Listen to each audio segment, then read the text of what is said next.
A ver ahora. Ok, gracias. Bueno, en primer Se lugar, está empezando a ver para mí. ahí sí,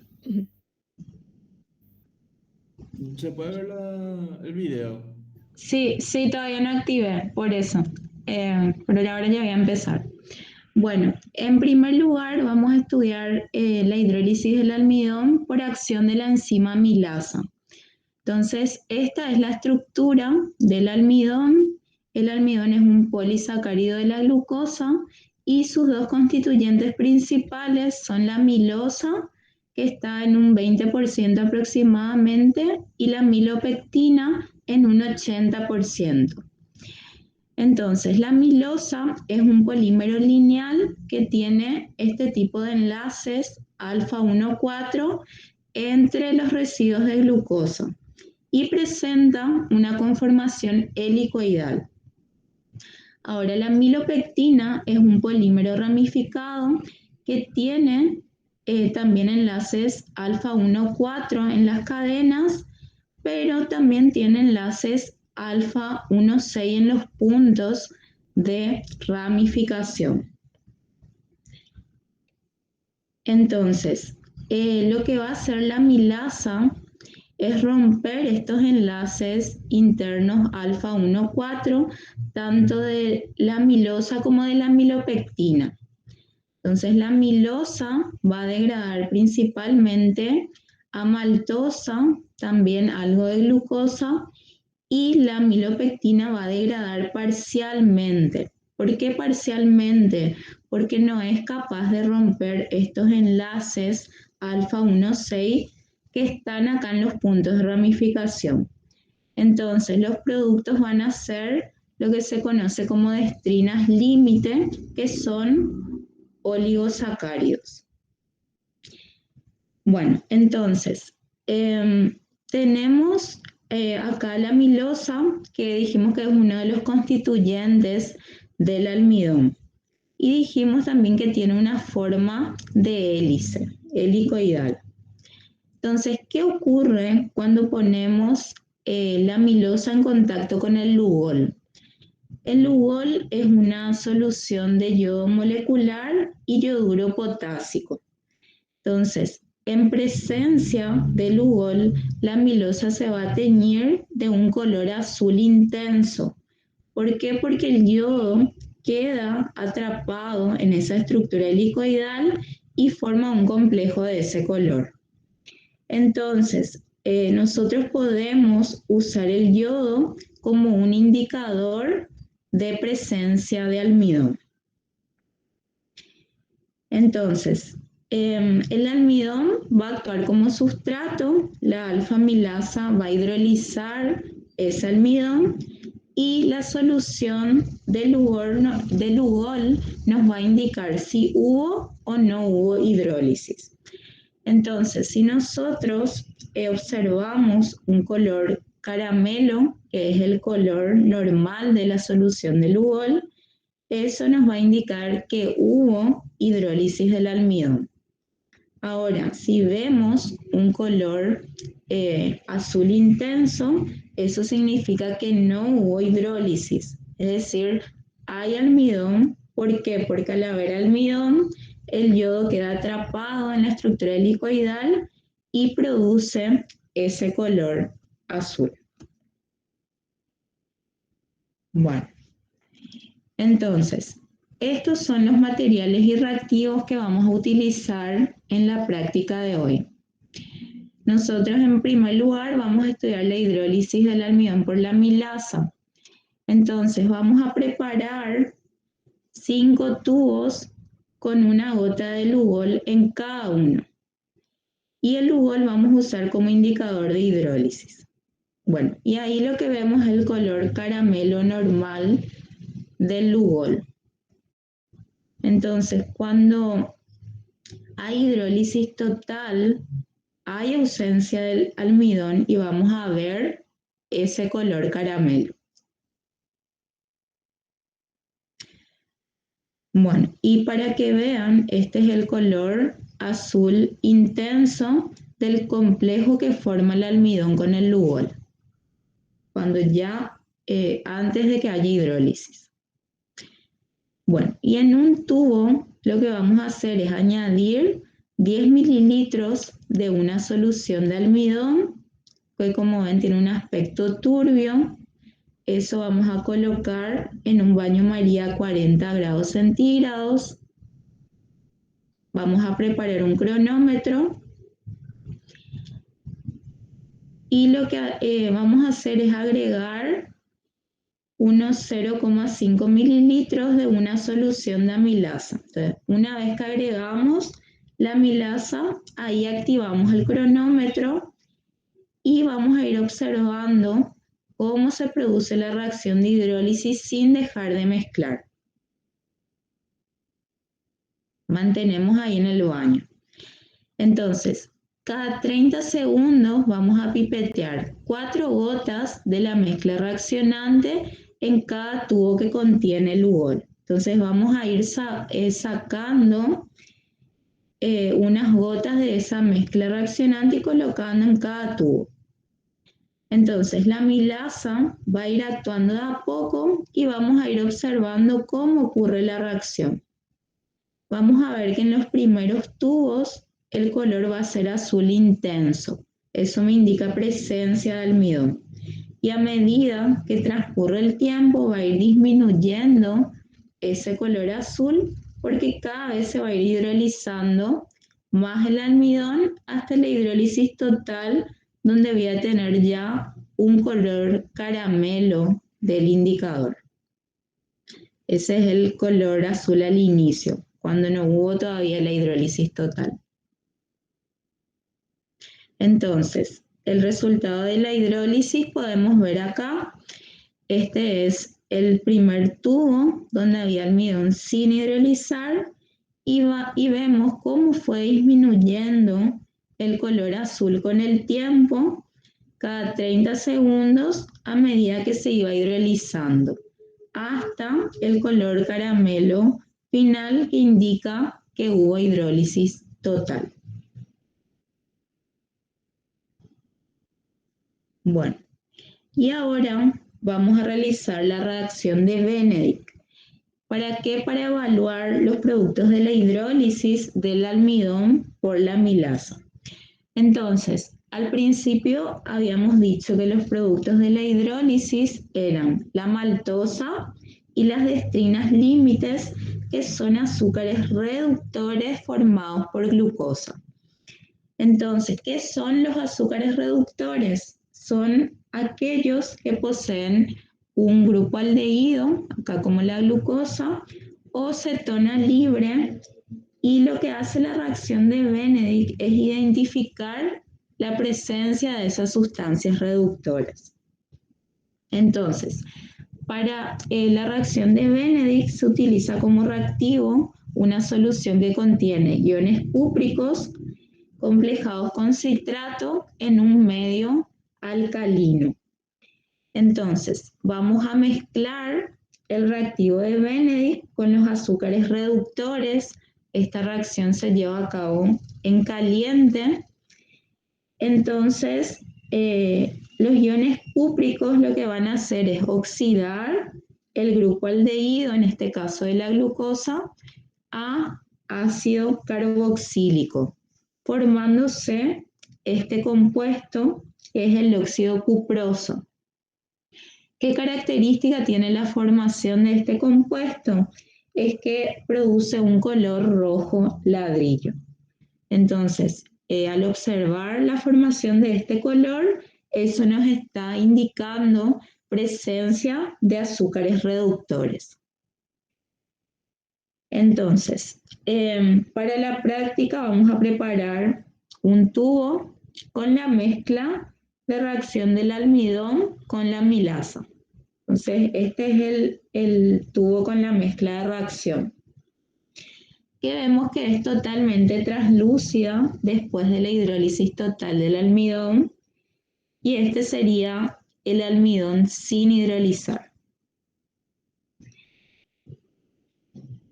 Entonces, lo que vamos a hacer es tomar una parte de esa mezcla reaccionante y mezclar con el reactivo de Benedict que contiene los iones cúpricos, que van a ver que son los que le dan ese color turquesa que es característico.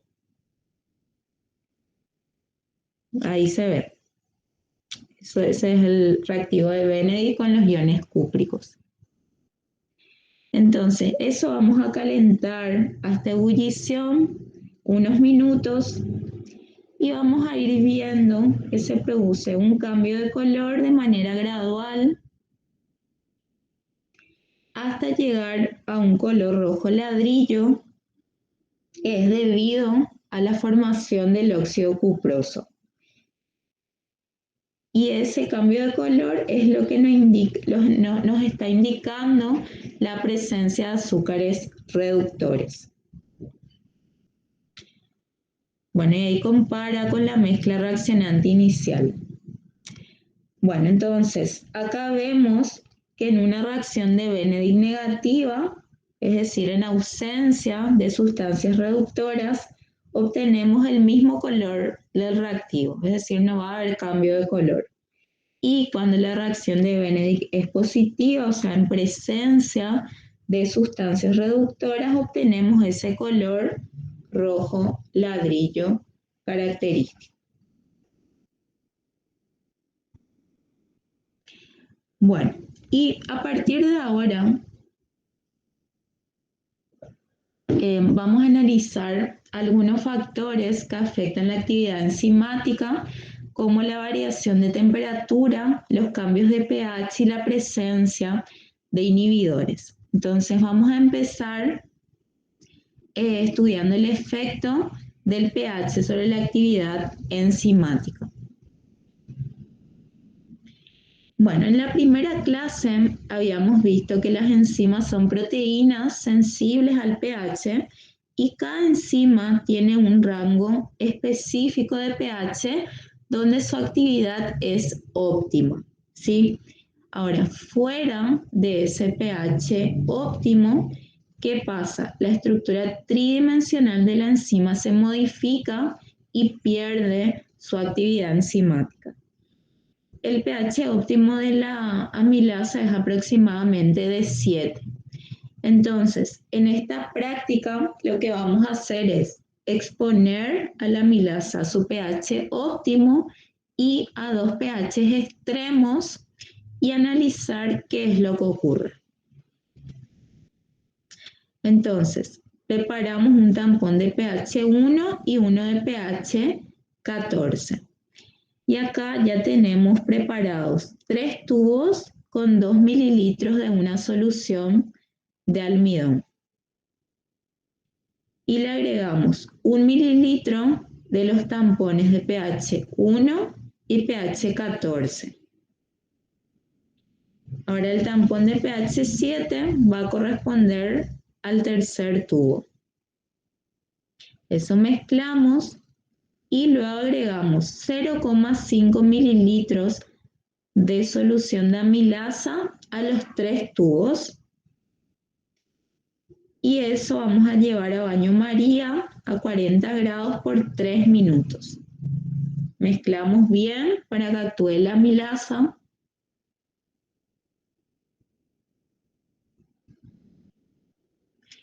Y luego de los 3 minutos vamos a retirar del baño la mezcla de reacción. Colocamos la gradilla.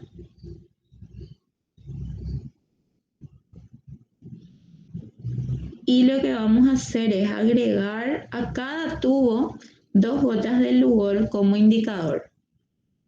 Entonces, luego de agregar Lugol al tubo de pH 1, se observa una coloración azul, que lo que me indica es que no hubo hidrólisis del almidón. ¿Por qué? Porque a pH ácido las enzimas se desnaturalizan y pierden su actividad catalítica.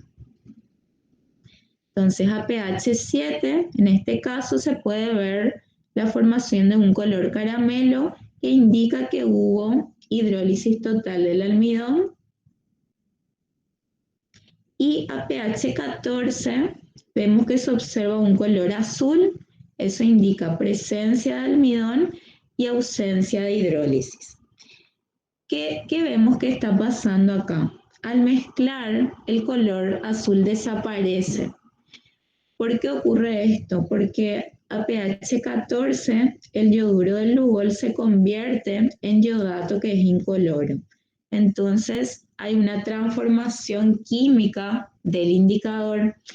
Entonces, si agregamos más indicador, se puede ver nuevamente la formación del complejo de color azul.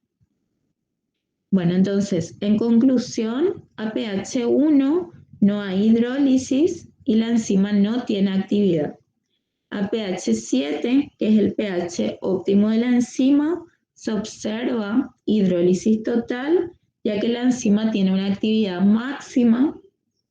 Y a pH 14 tampoco hubo hidrólisis, la enzima no tiene actividad y también a este pH se produce la desaparición del color al mezclar debido a la conversión del indicador de yoduro en yodato.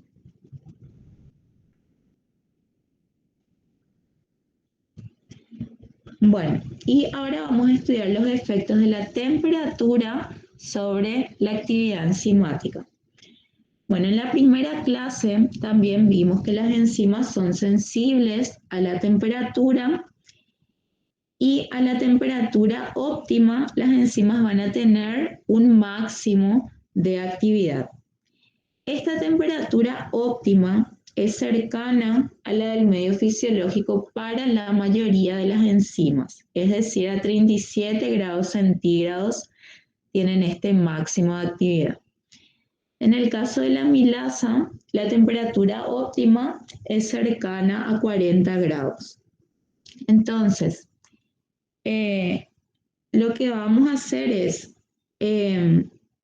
preparar 3 baños Marías a distintas temperaturas, donde vamos a incubar por separado el almidón y la amilasa para que se vayan atemperando. Entonces tenemos un baño María a 40 grados, un baño de hielo a 0 grados y otro a 100 grados. Y en cada uno hay un tubo de almidón y otro de amilasa por separado, sin mezclar todavía. Entonces, luego de incubar cierto tiempo, vamos a agregar la amilasa al almidón y hacemos esto en cada baño a la respectiva temperatura. Entonces, luego de mezclar la amilasa y el almidón, eso vamos a incubar 2 minutos. ¿Sí? Sacamos las respectivas temperaturas y agregamos a cada tubo 3 gotas de Lugol. Entonces, en el tubo a 40 grados vamos a observar un color caramelo que indica hidrólisis total. En el tubo a 0 grados se observa un color azul, es decir, no hubo hidrólisis. ¿Por qué? Porque la enzima se inactiva a bajas temperaturas y en el tubo a 100 grados se observa un color azul que indica también que no hubo hidrólisis por inactivación de la enzima. Entonces tenemos los 3 tubos, a 40 grados hubo hidrólisis total y a 0 y 100 grados no hubo hidrólisis porque la enzima perdió su actividad. Y por último vamos a ver el efecto de la presencia de inhibidores sobre la actividad enzimática y en este caso vamos a estudiar el efecto del inhibidor cloruro de mercurio, que es un inhibidor irreversible. Entonces preparamos 2 tubos A y B. En ambos tubos tenemos amilasa.